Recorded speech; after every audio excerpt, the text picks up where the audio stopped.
నమస్తే, నేను మీ జర్నలిస్ట్ వసంత్. రెండు తెలుగు రాష్ట్రాలనే కాదు, దేశవ్యాప్తంగా విశాఖ స్టీల్ ప్లాంట్ అంటే తెలియని వ్యక్తులు ఉండరేమో మేబీ. రైట్, ఇప్పుడు విశాఖ స్టీల్ ప్లాంట్ గురించి ఈరోజు మనం మాట్లాడుకోబోతున్నాం.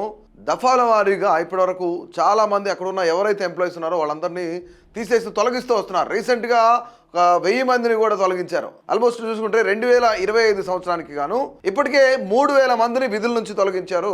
దీనికి సంబంధించి మనం ఒకసారి క్లియర్గా చెక్ చేసుకుంటే ఇప్పుడు ఎంతమందిని తీశారు, అసలు కేంద్ర ప్రభుత్వ ఎజెండా ఏంటి, ఎందుకు ఈ విశాఖ స్టీల్ ప్లాంట్ ని ప్రైవేటీకరణ చేయదలుచుకున్నారు. 2015-16 టైంలో 5000 కోట్ల ప్రాఫిట్ లో ఉన్న విశాఖ స్టీల్ ఫ్యాక్టరీ ఏదైతుందో దానికి సంబంధించి ఇప్పుడు నష్టాల్లో ఉంది.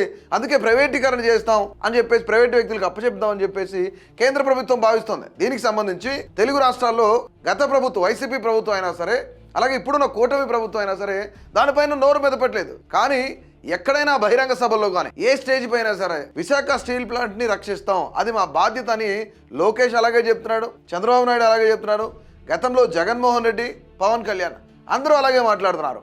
కానీ ఓ పక్క నుంచి ఇప్పటికే 41 డివిజన్లు చేశారు. ఈ డివిజన్ల వారీగా విశాఖ ఉక్కు ఫ్యాక్టరీని అమ్ముకుంటూ రావాలని చెప్పేసి కేంద్ర ప్రభుత్వం భావిస్తుంది. దీనికి సంబంధించి ఇప్పటికే 11,400 కోట్ల పైనే కొంత ఫండ్ ఇచ్చారు. సో ఆ వివరాలు ఏంటి, అలాగే ఇప్పటి వరకు ఎంతమందిని విధుల నుంచి తొలగించారు అనేది మనం ఒకసారి చెక్ చేస్తే, రైట్, రివైవల్ ప్యాకేజ్ కింద జనవరి 2025లో cabinet committee on economic affairs approved a revival plan totaling 11,440 crores, అంటే 11,400 కోట్లు ఇచ్చారు. అయితే ఇక్కడ దాదాపుగా 10,300 కోట్ల రూపాయలు direct equity capital infusion into RINL. అంటే ఇక్కడ ఏంటి, ఒక 10 ఏళ్ల తర్వాత అయినా సరే ఏదైతే ఈ 10,300 కోట్లు ఉందో ఏదైతే ఉందో దానికి సంబంధించి ఎంత షేర్ అయితే ఉంటుందో, ఏదైతే విశాఖ ఉక్కు ఫ్యాక్టరీ ఉందో దాంట్లో ఎంత షేర్ అయితే ఈ 10,300 కోట్లకు ఉంటుందో, ఈ 10,300 కోట్ల ఫ్యాక్టరీకి సంబంధించి ఆ షేర్కి సంబంధించి సెంట్రల్ గవర్నమెంట్ ఏదైనా చేసుకోవచ్చు. అంటే ఇక్కడ కీలకంగా కొంత డబ్బు పెట్టి షేర్స్గా ఉన్నట్లే అనుకోవచ్చు. ఇక్కడ దాదాపుగా 7% నాన్ క్యూములేటివ్ ప్రిఫరెన్స్ షేర్ ఇది. అంటే ఇక్కడ చాలా ముఖ్యంగా చూస్తే 10 years తర్వాత దీంతో ఏదైనా చేయొచ్చు. అంటే ఇక్కడ కొన్ని డివిజన్స్ కూడా చేసింది సెంట్రల్ గవర్నమెంట్. దాదాపుగా 41 డివిజన్లలో ఇక్కడ కొన్ని చూస్తే రా మెటీరియల్ హ్యాండ్లింగ్ ప్లాంట్ ఇది RMHP, రైట్, హ్యాండ్లింగ్ ఇన్కమింగ్ రా మెటీరియల్స్ లైక్ ఐరన్ ఓర్ కానీ కోల్ కానీ ఇవన్నీ వచ్చేది ఏదైతుందో అదంతా కూడా ఈ యొక్క ఇన్కమింగ్ ప్లాంట్ ఏదైతుందో అదే చూస్తుంది. రా మెటీరియల్ ఫ్యాక్టరీకి ఏదైతే వస్తుందో, విశాఖ ఉక్కు ఫ్యాక్టరీకి వస్తుందో ఆ రా మెటీరియల్ అంతా ఒక సెక్షన్, ఒక డివిజన్ లో ఉంటుంది. రైట్, ఇలాగే డివిజన్లు చేసి 41 డివిజన్స్ ఉన్నాయి. అంటే ఒక్కొక్క డివిజన్ని ప్రైవేటీకరణ చేయాలి.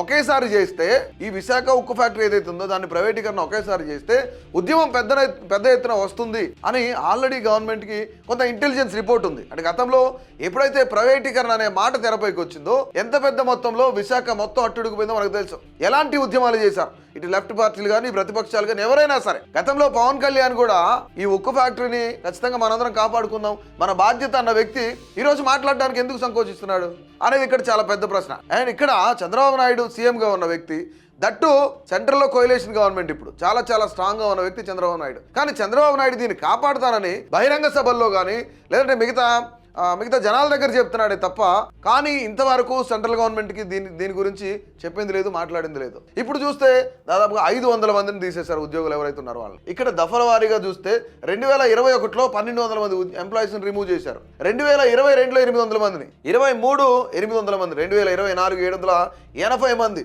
అంటే ఇదంతా జగన్మోహన్ రెడ్డి పవర్లో ఉన్నప్పుడు జరిగింది. ఆ టైంలోనే ఈ విశాఖ స్టీల్ ఫ్యాక్టరీ ఉందో దాన్ని ప్రైవేటీకరణ చేయబోతున్నారనే వార్తలు వచ్చినప్పుడు దఫాల వారీగా తొలగించుకుంటూ వచ్చారు. కొంతమందిని బలవంతంగా VRS తీసుకోమని చెప్తున్నారు, కొంతమందిని బెదిరిస్తున్నారు. ఎవరైతే అవుట్ సోర్సింగ్ ఉన్నారో విధుల నుంచి నిర్దాక్షిణంగా తీసేస్తున్నారు వితౌట్ రీజన్స్. 2025 అంటే దాదాపు 24-25 అనుకోవచ్చు, ఈ మధ్య కాలంలో అనుకోవచ్చు. ఎప్పుడైతే కూటమి ప్రభుత్వం వచ్చిందో, కూటమి ప్రభుత్వం రాగానే దాదాపుగా 3,000 మందిని విధుల నుంచి తొలగించారు. అసలు ఏం చెప్పబోతున్నారు? కేంద్ర ప్రభుత్వం ఆల్రెడీ ఇక్కడున్న తెలుగు రాష్ట్రాల్లో దాదాపుగా కూటమి ప్రభుత్వం ఏర్పడింది అక్కడ ఆంధ్రప్రదేశ్ రాష్ట్రంలో. కానీ విశాఖ ఉక్కు ఫ్యాక్టరీని కాపాడే ప్రయత్నం ఎవరు చేస్తున్నారు?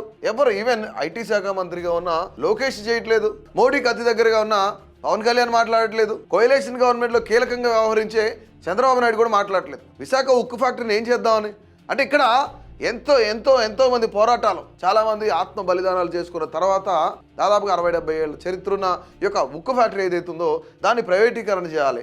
అంటే మొదట్లో లాభాలు లేకపోయినా సరే, నష్టాల్లో స్టార్ట్ అయినా సరే, ఆల్మోస్ట్ 2014, 15, 16, 17 టైంలో 5,000 కోట్ల ప్రాఫిట్లో ఉంది. అలాంటి ఫ్యాక్టరీ ఎందుకు ఈరోజు నష్టాల్లోకి వెళ్ళిపోయిందంటే కేంద్ర ప్రభుత్వం తీసుకున్న నిర్ణయాలు అనుకోవచ్చు. ఐరన్ ఓర్ ఏదైతుందో, రా మెటీరియల్ ఏదైతుందో వీటన్నిటిని సరిగా విశాఖ ఉక్కు ఫ్యాక్టరీకి అందించలేకపోతున్నారు. ఒక ఐరన్ ఓర్ ఇస్తే ఈ మధ్య కాలంలో విశ్లేషకులు చెప్తున్నమాట, ఐరన్ ఓర్ని కనుక విశాఖ ఉక్కు ఫ్యాక్టరీకి అందిస్తే అది ప్రాఫిట్లోకి వెళ్ళే ఛాన్స్ ఉంది. 6 months కాదు, 1 year కాదు, 2 year కాదు, క్రమక్రమంగా ప్రాఫిట్స్లోకి వెళ్తుంది. అలాంటి ఫ్యాక్టరీలో ఉన్న ఉద్యోగులు ఎంతోమంది ఇప్పటికే 1,00,000 కుటుంబాలు రోడ్డున పడ్డాయి. దానిపైన ఆధారపడి బతుకుతున్నారు.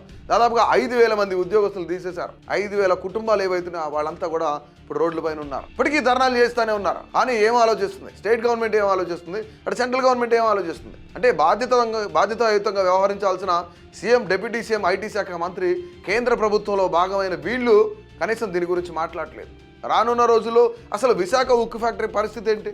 నష్టాలతోనే ప్రైవేటీకరణ చేయాలని చూస్తున్నారా, లేదంటే నిజంగా అభివృద్ధి చేయాలి దీన్ని అంటే ప్రైవేటు వ్యక్తులకి కొంత లాభం చేకూర్చడమే కేంద్ర ప్రభుత్వం పని అయిపోయిందని విమర్శకులు విమర్శిస్తూనే ఉన్నారు. కానీ లాభాల బాటలో నడవాల్సిన విశాఖ ఉక్కు ఫ్యాక్టరీ పరిస్థితి ఈరోజు చాలా దయనీయమైన పరిస్థితిలో ఉంది. అసలు ఏం జరగబోతుంది? ఉక్కు ఫ్యాక్టరీ ఉంచుతారా, ప్రైవేటు వ్యక్తులకు అమ్మేస్తారా?